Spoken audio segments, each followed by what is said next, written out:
I like that you couldn't handle it. You had to explain it anyway. Listen, this is my channel, Shelley. Hi, Shelley. Hi, Fraser. Welcome to my channel for the very first time. Thanks for having me. I know you've been on my channel a bunch. You're all cozy on my channel. Yeah, now we need to find you a spot over here, get situated. Definitely. Yeah. Today we're doing tops and flops, which should be familiar to people who have watched Britta Böhler, who we stole this from shamelessly without asking. I'm just kidding. We asked first. We did ask. Yes. And rather than explain the format, I think we'll just go through it. As we go through it, you will learn. Yes. That's just how my viewers are. I've decided. That's not really how I roll. I know. So we're gonna go through 3 tops and some flops. Tops being the books that we liked, and we have certain parameters and prompts for which we were following. And then flops are, we're going crazy. We're doing it Fraser style. We're going crazy. Yeah, flops are bad. Bad. Ostensibly bad, but empirically, because we are emperors of our scene. Okay, I feel like this is taking a turn. Yeah. Yes. Yeah. I like that you couldn't handle it. You had to explain it anyway. Listen, this is my channel, Shelley. I'm like, but the people need to know. Everybody need hold your horses, guys. We know what we're doing, okay? It's true. Even Britta explains it every single time too. So, wait, does she? Oh, does she? I think so. Yeah. I thought we were going to be Mavericks, but we're not. No. Okay. So I think start with a top or a flop. What do you want to do? I want to do the tops first. Okay. And then just end with the flops. Okay. Is it because tops is supposed to be first? Yes. I thought so. Okay. Well, hopefully you won't have to edit much. But okay, so what book did you think about the most? I think you know it. Do you want to guess?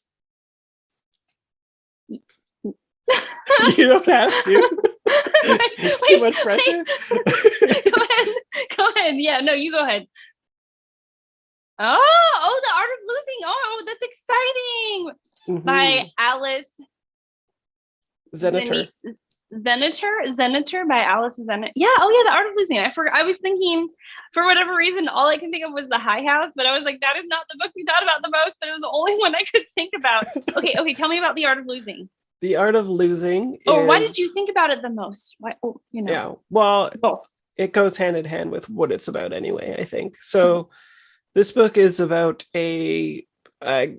at the time when you first start reading, it's an unknown narrator who's telling this family story, basically. It goes as far back as the grandparents' generation in Algeria, when the revolution is happening between like France and Algeria, basically, before they more or less become sovereign.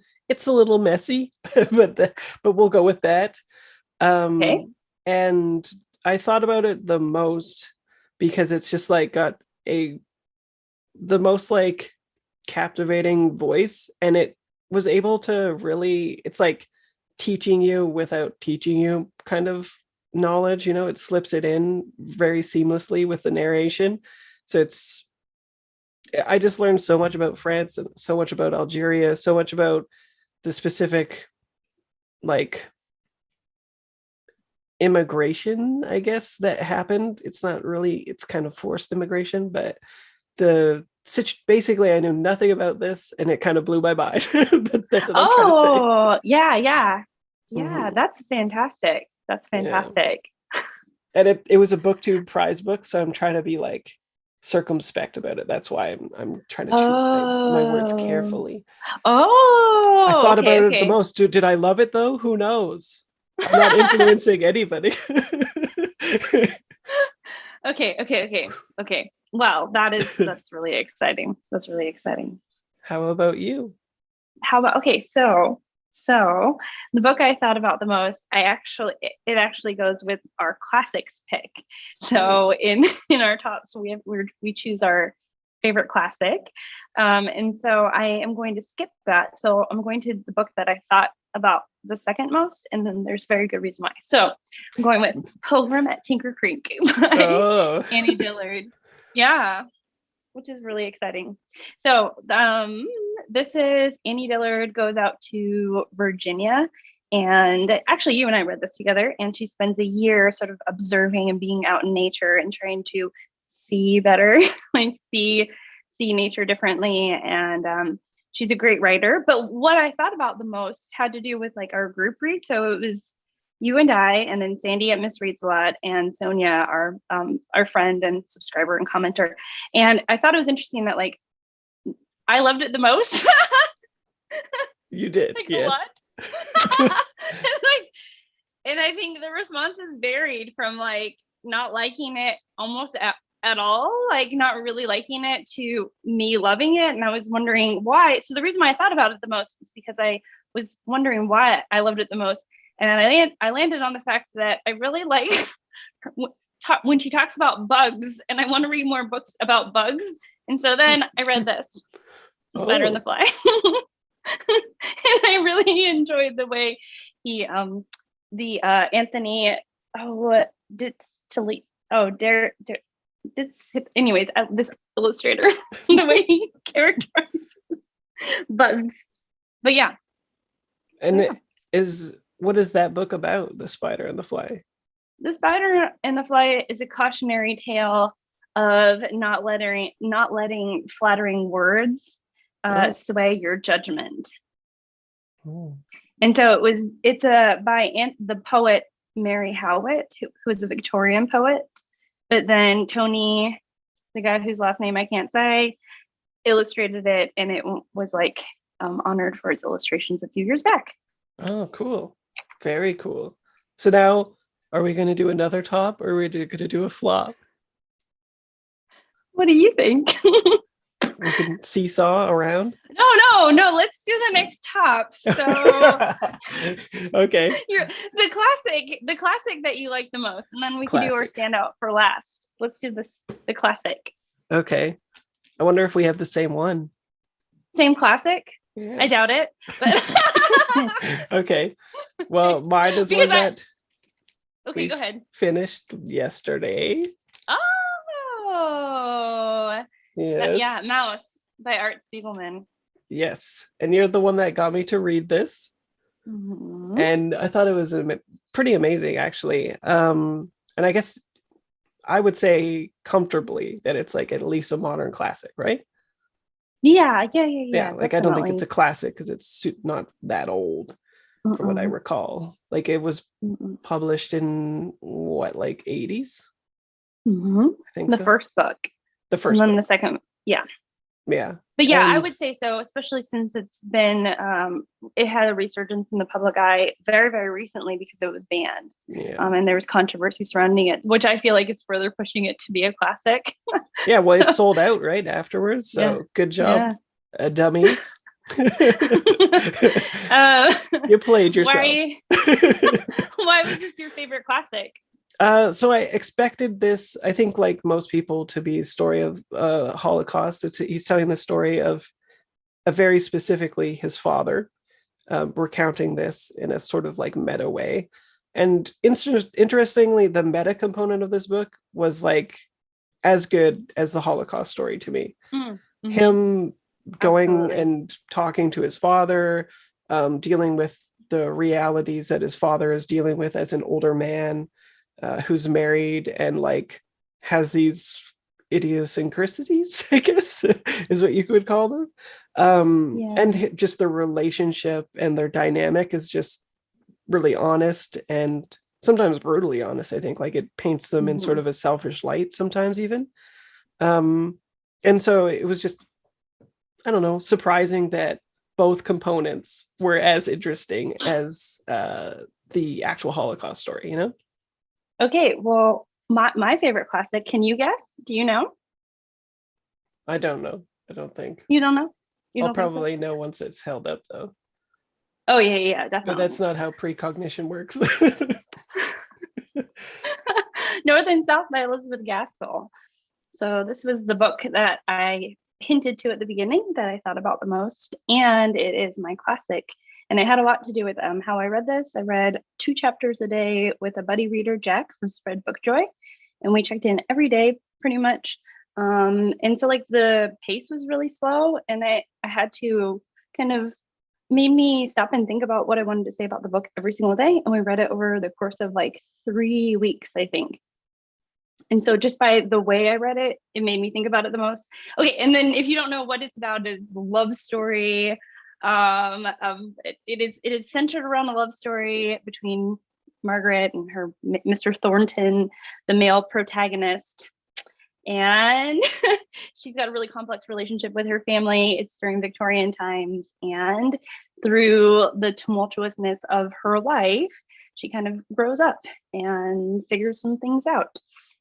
It was really good. It was really interesting. Yeah. Remind me, I have a question for you about a Jane Austen thing at the end. At the end? Yeah, of this. I won't interrupt our flow. Oh, okay. Okay, tell me about your... I know. So our next thing is I know it's like the best book, the favorite, the standout. What was your favorite book of this month so far? Because we're filming a tiny early. Go. No, you first. Go ahead. Do you want to guess? Do I want? Oh. I was talking about it quite a bit. Oh, sometimes we touch one. That one. Sometimes. Yeah. The thing. Sometimes we touch. At certain points. We got it right. We got it right. Yes. At certain points we touch. Yeah. By Lauren John Joseph. Lauren John Joseph. Yeah. And this is a queer story that's really interesting. It feels like it's early aughts, but it's kind of hard to place based on sort of clues that she gives throughout it. It's about a trans woman pre-transition talking about a friend that she knew who has died. And the book is basically an open letter-ish format to the person that's died. So sometimes she divulges into like you territory, or like you did this, you did that, and we know it's the person who is deceased. And so there's a mystery going on. How did this person die? Why did they die? It's clearly affected her quite a bit, and it's taken her 6 years, I think, to write about it. So she's sort of combing through her notes, her diary, different IMing, instant message type stuff to reconstruct this narrative, basically. But yeah, it's interesting because it's a trans narrator who's pre-transition, and it's not about the transition at all. It's always focused purely on her relationship with this gay man in London. And so there's queer scene stuff happening. It's a very explicit book. Just putting that out there. Like the Booker judge last year, I think, who said Shuggy Bane won because it was gay but not too gay. This is too gay for that judge. Okay. Homophobes, watch out. Okay. It's very explicit in terms of like sexual scenes, content, and like fetishes and stuff like that. But it's very like tender, and it's looking at a person who's like got a lot of internalized homophobia and like is what we would consider very problematic. Like she's sort of thinking that this man that had he grown up, he might have even been like one of the persons that would vote for like Brexit and stuff. But yet she has these feelings for him, and this like tumultuous relationship. It charts her like having like initial sort of flings to just how it develops, even her going to New York, back to London, and all of this. It's like a wild, it's a sweeping novel.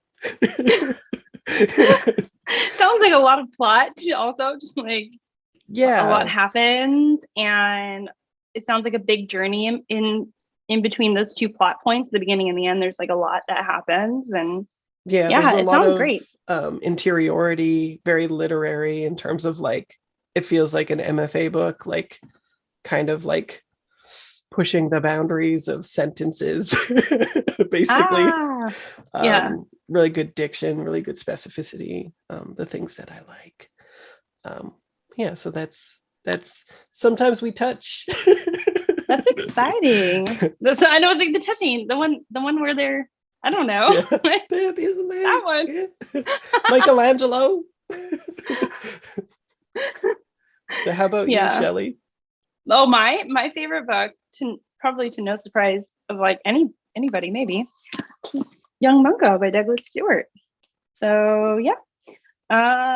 Young Mungo is about, well, you and I read it together with the Up to No Good Book Club, who is a group, which is a group that meets offline, though a lot of us have channels. And yeah, we read this together, and I was really excited about it because I wanted to meet Douglas Stuart on the page, and he didn't disappoint.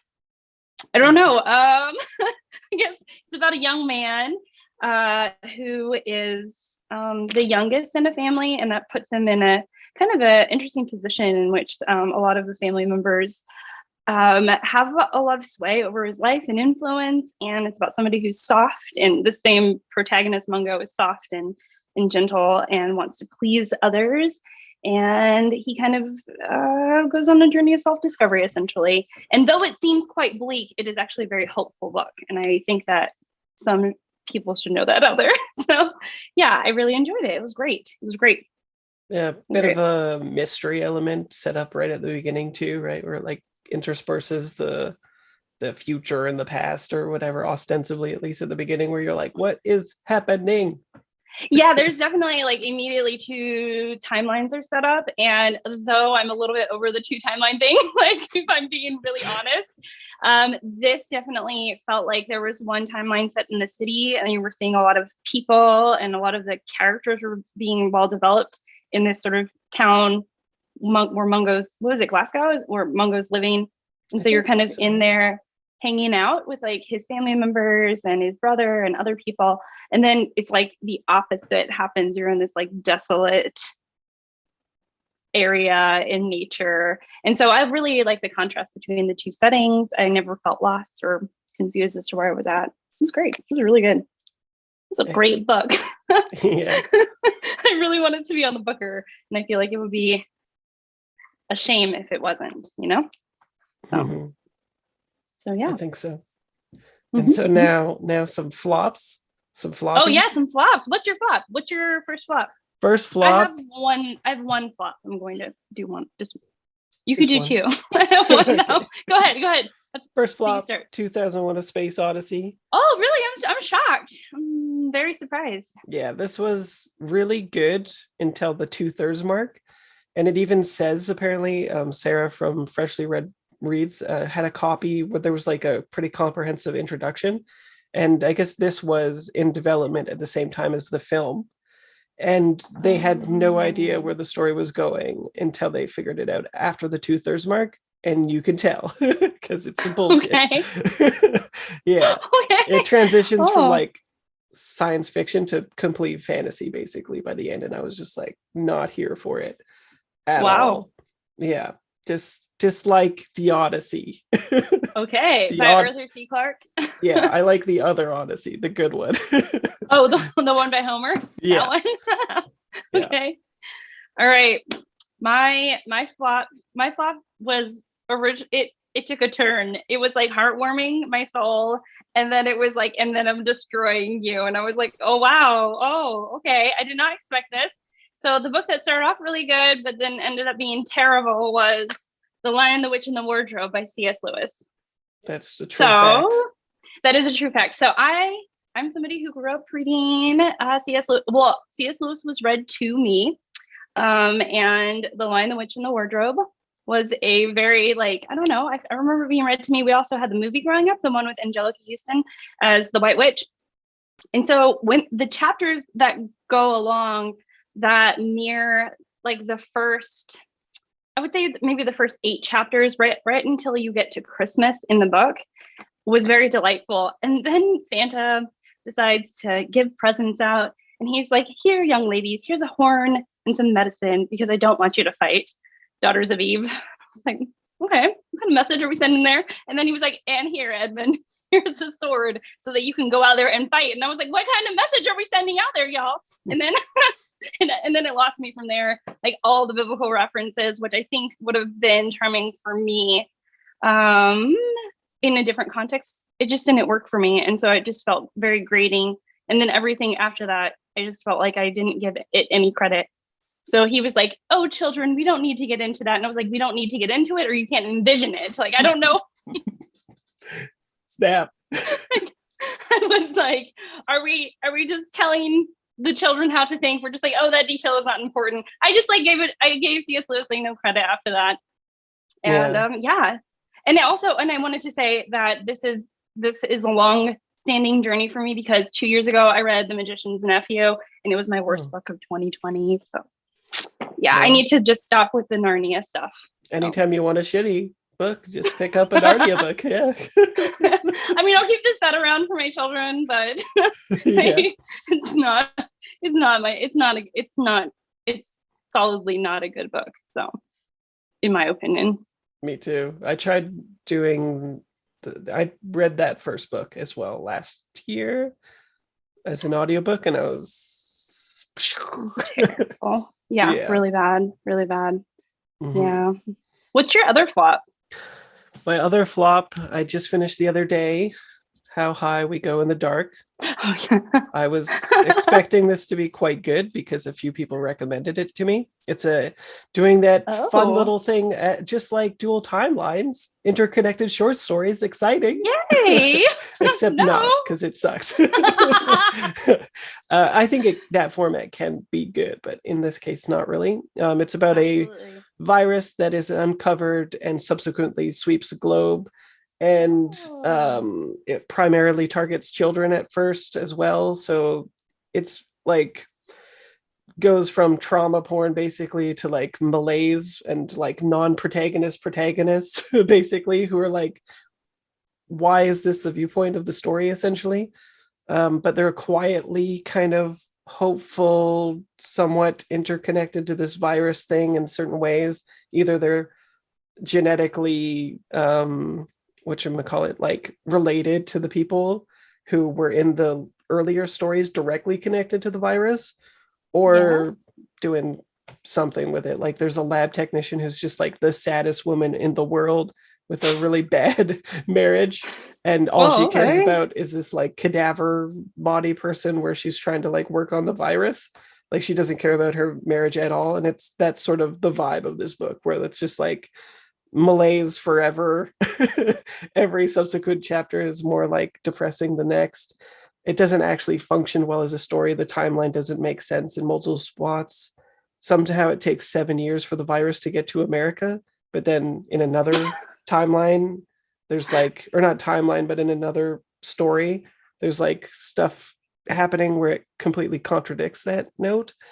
There's a story where it gets to 10,000 years in the future. Suddenly we're the next one after that, we're suddenly back at like 2023.